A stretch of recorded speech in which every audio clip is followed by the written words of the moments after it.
make it faster, so in the first question, I will let everyone also present themselves. So I start with Dr. Jonathan Glazer. Actually, I met Jonathan when we were on the same flight for 11 hours, and I learned that he used to be a military doctor in the army, and then he switched to be a partner in Pitango. Pitango is the largest or one of the largest VCs in Israel. We are going to speak here about investment in general in startup, and we have Rob with us to speak specifically on ophthalmology. So, Jonathan, tell about yourself and how was the switch to a VC? Thank you, Yaacov. So first of all, it was much more than 11 hours. Actually, it felt like that. Very hard flight, but it was fun.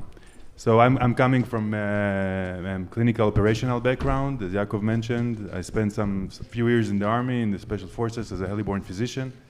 But most of my career, my clinical and managerial career as a clinician and an executive was in civilian hospitals. I was the head of the ambulatory emergency care service at the ER in Tel Aviv Soratsky Medical Center in Ichilov. A few years ago, I transitioned to the entrepreneurial world. I was working for a few years in startups, companies in digital health, medical devices, diagnostics, in several leadership positions and advisory positions. And I joined Pitango as a partner 4 years ago. At Pitango, we have a dedicated HealthTech fund. We are working now from the vintage 2023 fund, investing in early stage, early to early commercial deals. It means seed A, sometimes B, in various verticals. Could be digital health, medical devices, diagnostics, biotech. Pitango has been investing in healthcare for a few decades, even in ophthalmology. We have Optonol and several other famous investments. The fund itself is composed of 3 different sister funds: a HealthTech fund dedicated to HealthTech investments, and another growth fund, and a deep tech fund. All in all, we manage $4 billion in AUM. Thank you, and I think you deserve a mazal tov for thank you. The new twins. Yeah. So, Yaron, thank you for joining us. Many here are not so familiar with Surround Ventures.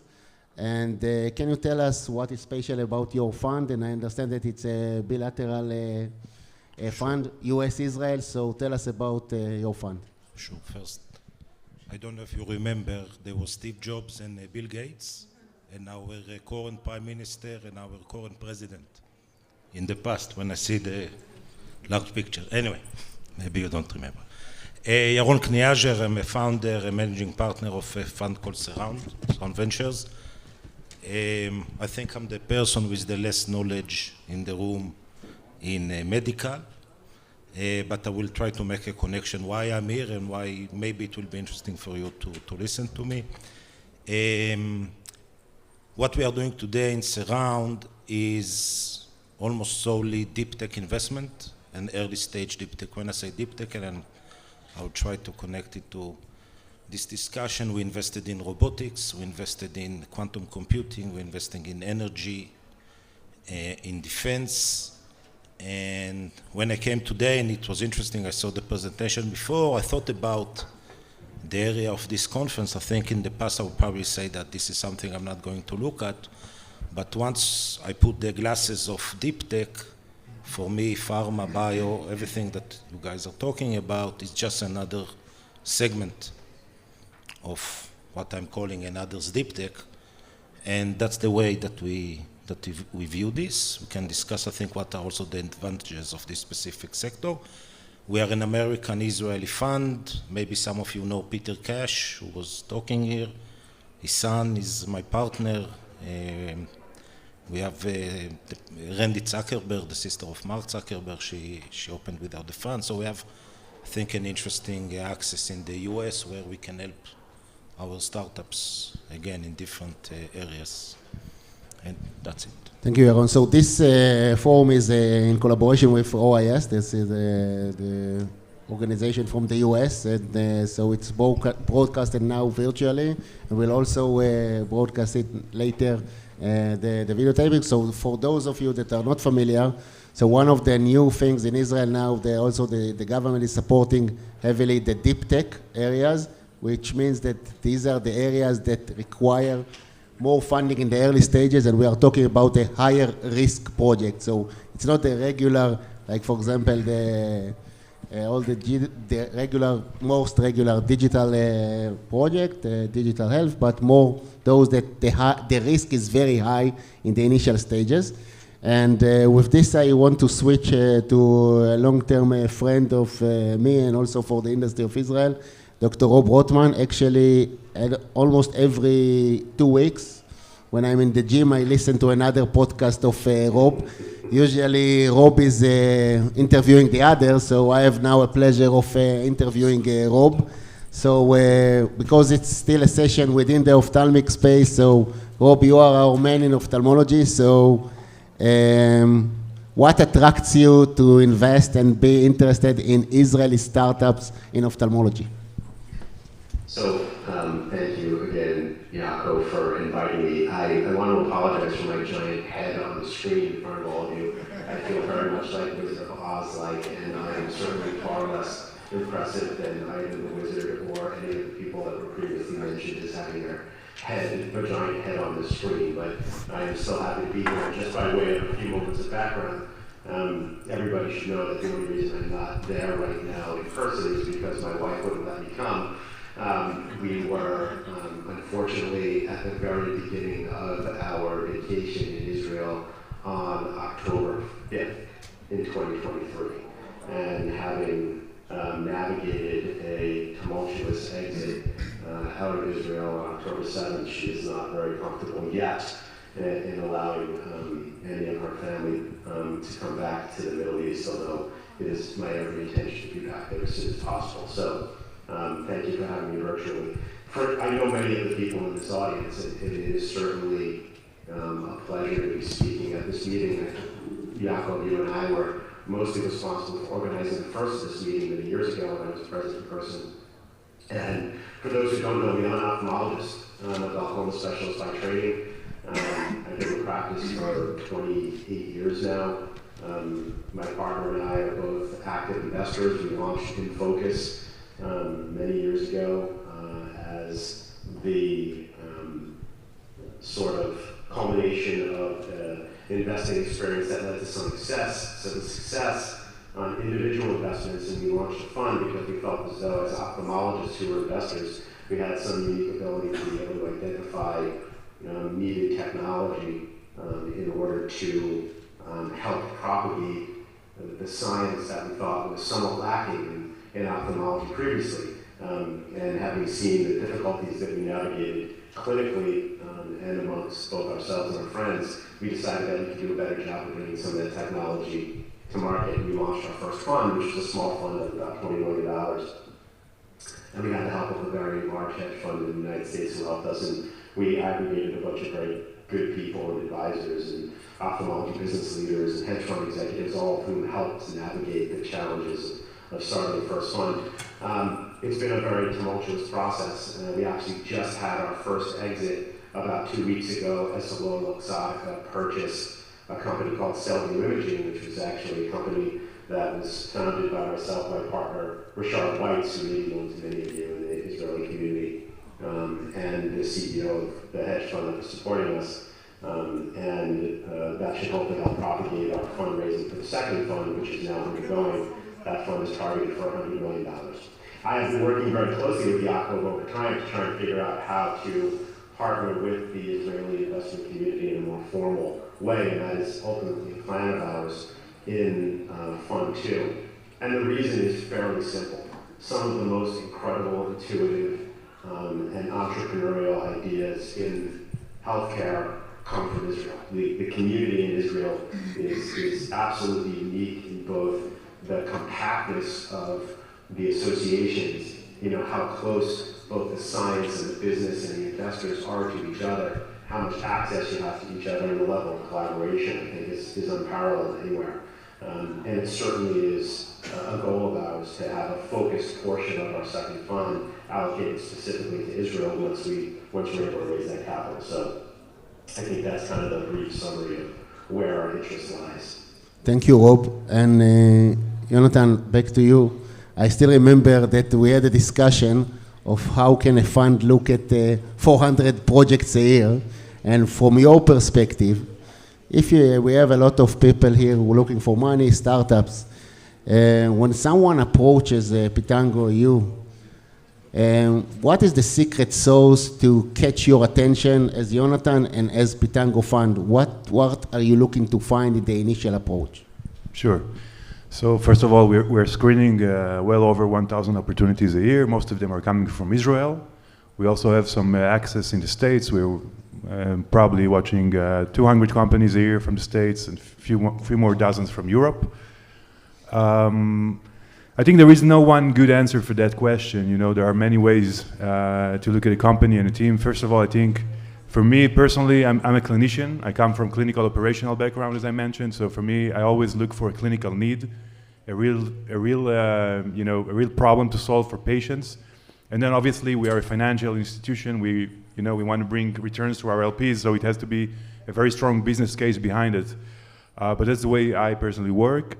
I think there are, we can all agree that first and foremost, the people coming the most important factor determining the success of a startup.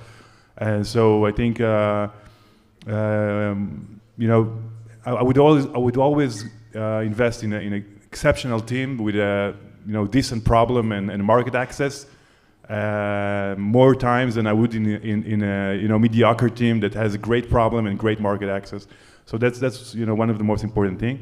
Then we are looking for some kind of a breakthrough technology, some kind of a secret sauce that can drive kind of an exponential growth in a way startups do. It doesn't have to be. It could be just a very good business, but sometimes it's not enough. We have to see that we have a real opportunity to inject technology and create a real impact with technology. And lastly, it has to be a very good deal. As I mentioned, we are a financial institution. We want to bring kind of a venture return to our fund, which means we need to show that we can do kind of whatever 8x, 10x, 12x multiple on the investment. So I think those are the main factors. Thank you. Yaron, I had the chance to spend some time with Peter and Jared Cash, that is a partner in your fund. Can you elaborate a little bit about the advantage or the disadvantage of getting money from an Israel-US fund? What is special about the way you work with the two countries? Okay. At the end of the day, you touch it. It's a challenging path to raise money, but if you are positioned in a place that you can choose, so you can start to look on things other than the capital. You touch it if you have access in the US, and Pitango also have ability to help, which is very important.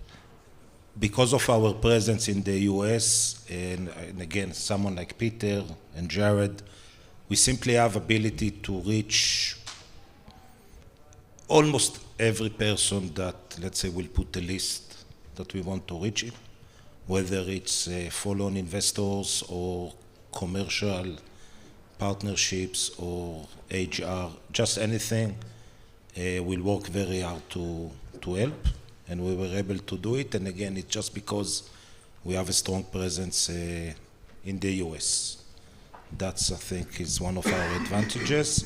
Specifically here, of course, with Peter, we have very close knowledge to this area. Thank you.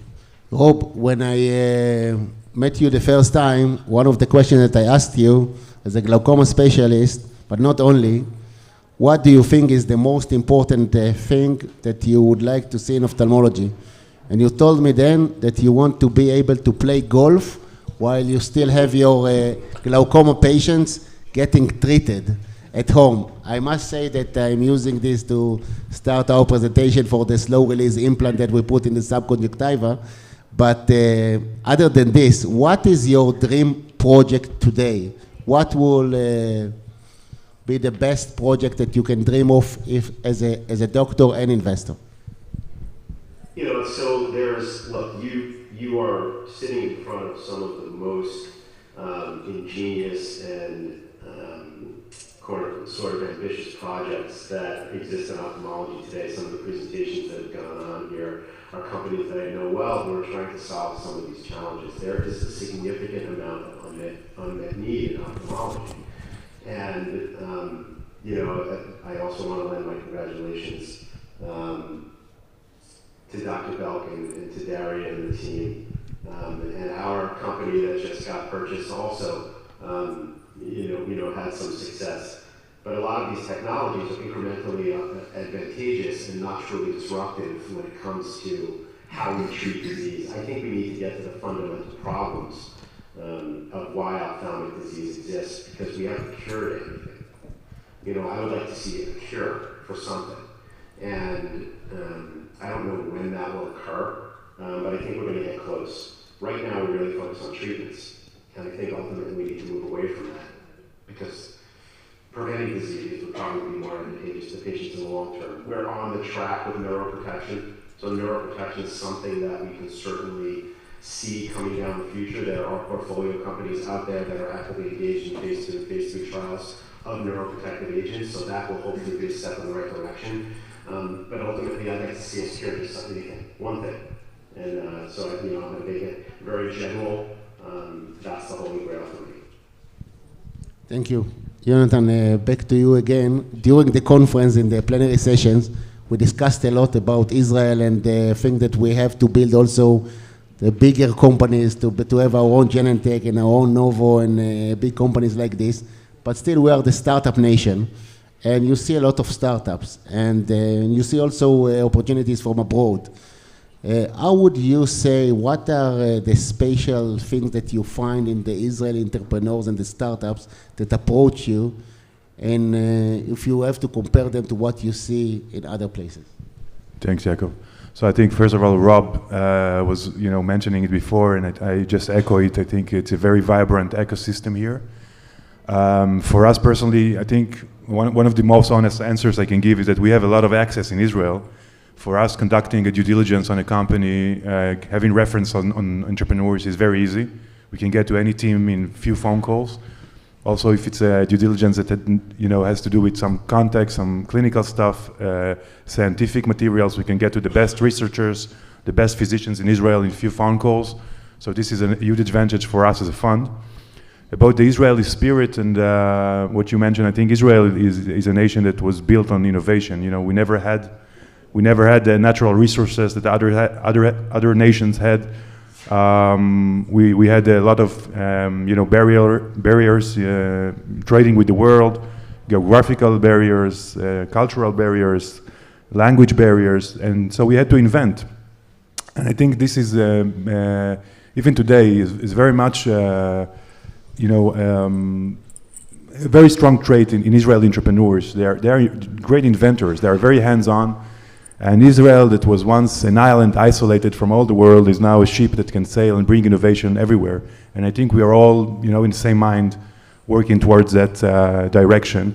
And if once we wanted to build companies just to get them, flipped, to get them purchased, I think today we want to build real companies, that will purchase companies on its own, and not just becoming a target for an M&A.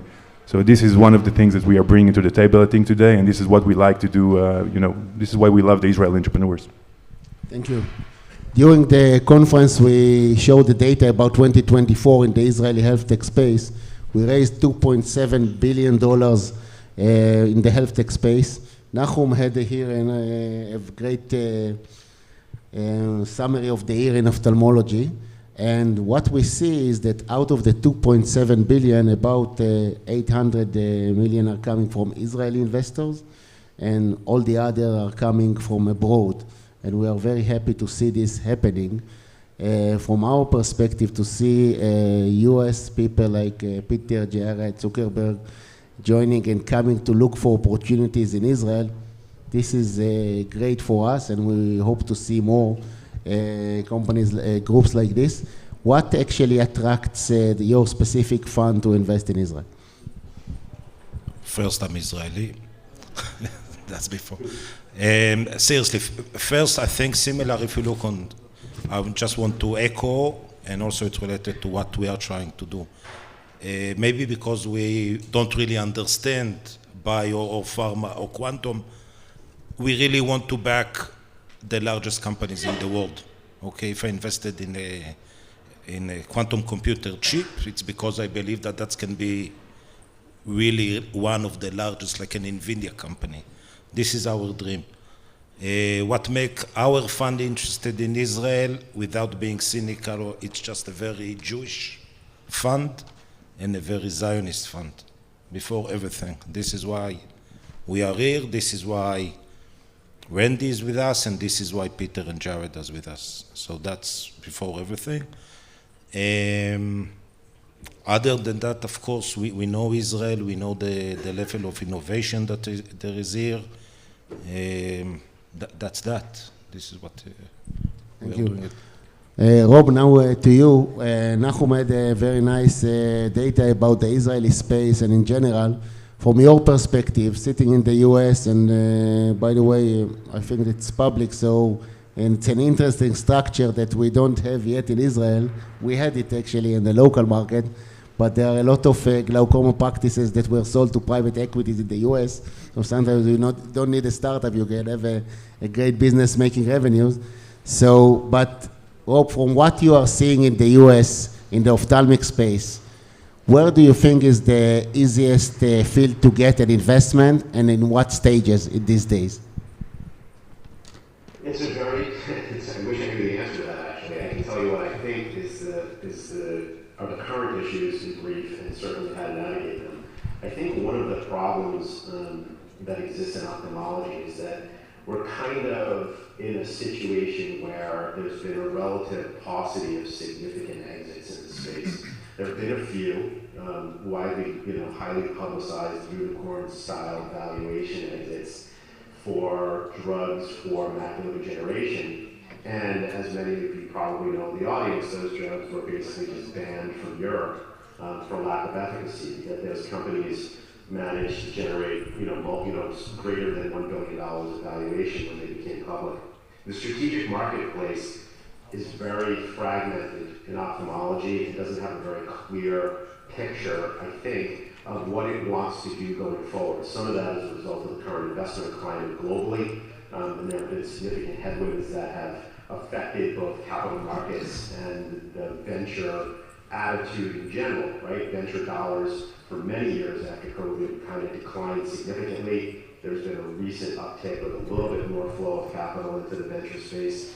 But ultimately, the difference here is that, and you've heard this from the rest of the panel members as well, is that you need to have both a real disruptive idea and a really good investment, and it also has to be reimbursable, and ultimately it has to be on the radar of what some strategic company wants to do. Otherwise, you're faced with the task of going out in the world and becoming a public entity and growing a clinical commercial company, which is a very daunting challenge and not undoable, but it is certainly much more challenging. I think that for right now, at least for the next, let's say, 2 years, my feeling is that most of what we see coming out of the ophthalmology investment landscape will be incrementally growing assets, sort of what we've seen with some of the recent exits.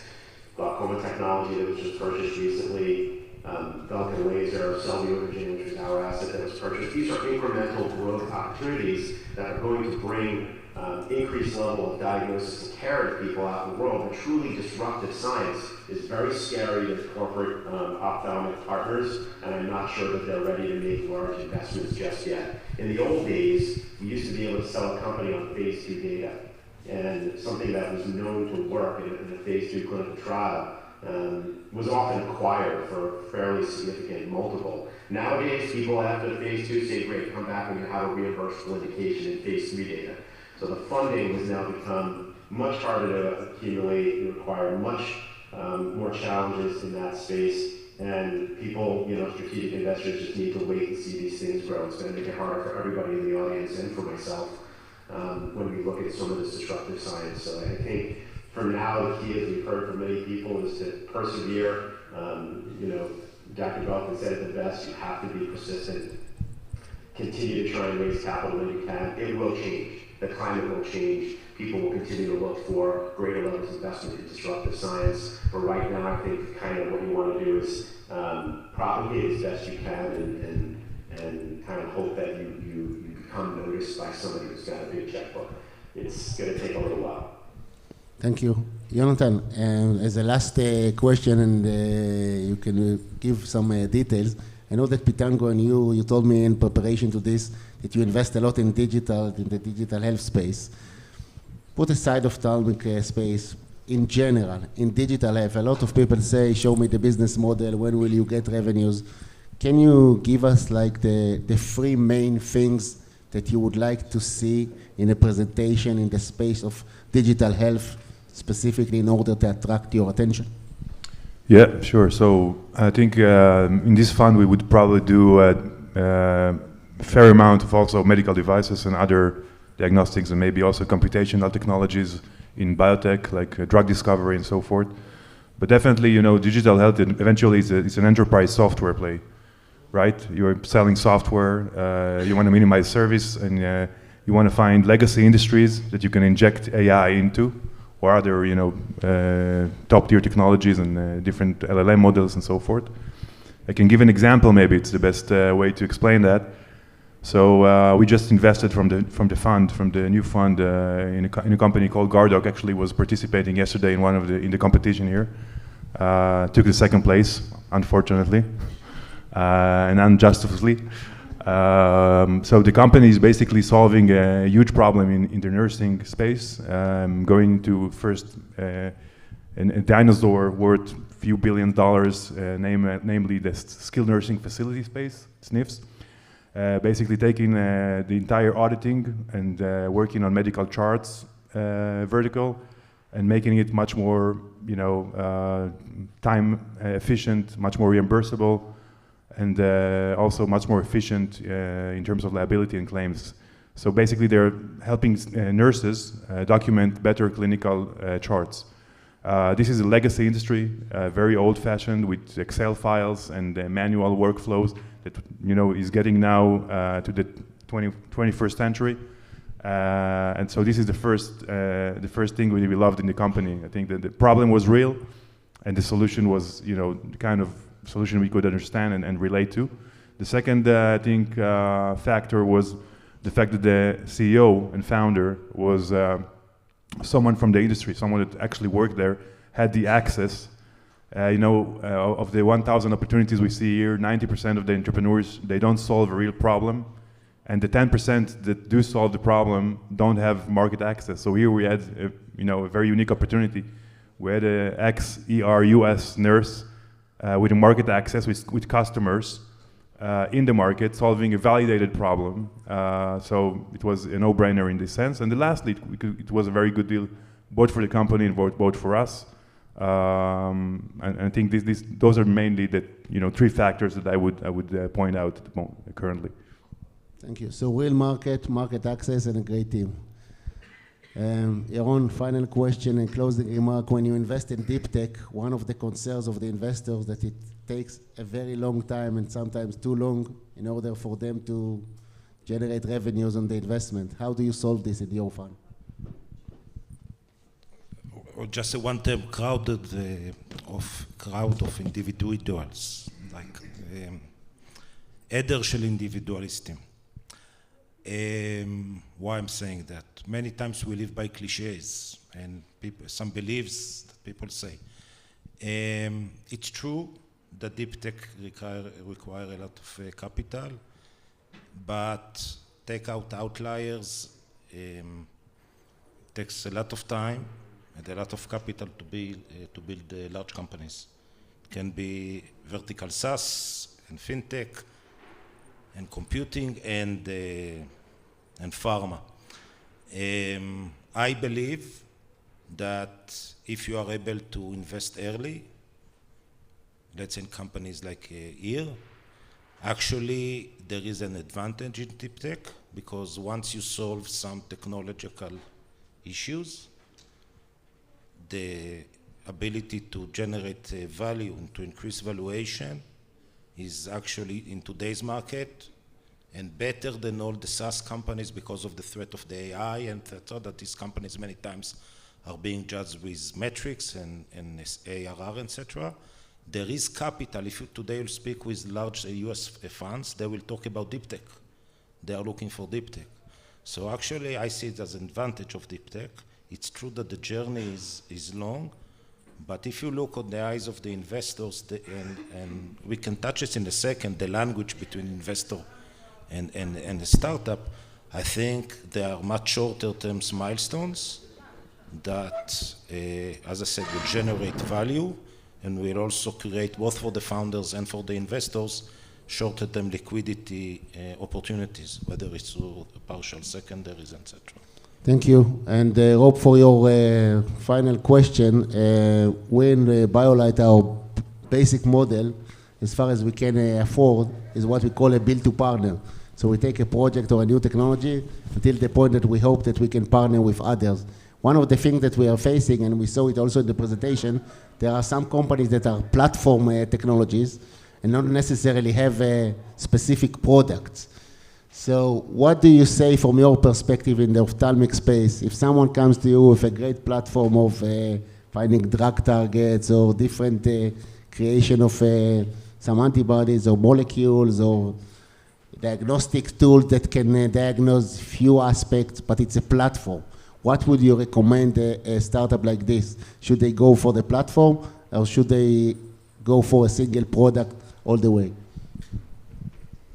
Yeah, it's a great question. I think that it obviously depends. I think that platform technologies, for example, let's say drug delivery and developing targets, are going to be probably a little less desirable by an ophthalmic strategic, but certainly would have some significant appeal to a larger pharmaceutical company with an ophthalmic component. So for example, like an AbbVie, let's just use that as a company that is looking for multiple drugs in a disease state. I think the risk for a large strategic in purchasing or acquiring or partnering with a platform technology is that they're going to want to know that there are assets within that potential family that are applicable to the disease states that they treat. Ophthalmology strategics treat ophthalmic disease. And internally, they tend to do some of their own drug hunting. They haven't been super successful at identifying and propagating those assets, which is a lesson they need to learn. But ultimately, I think that the likelihood of a focused strategic with a single vertical business acquiring a platform technology that deals with an undisciplined disease target is probably not the greatest way to go. We like platform technologies, for example, to invest when there are ways for the technology to treat multiple diseases within ophthalmology.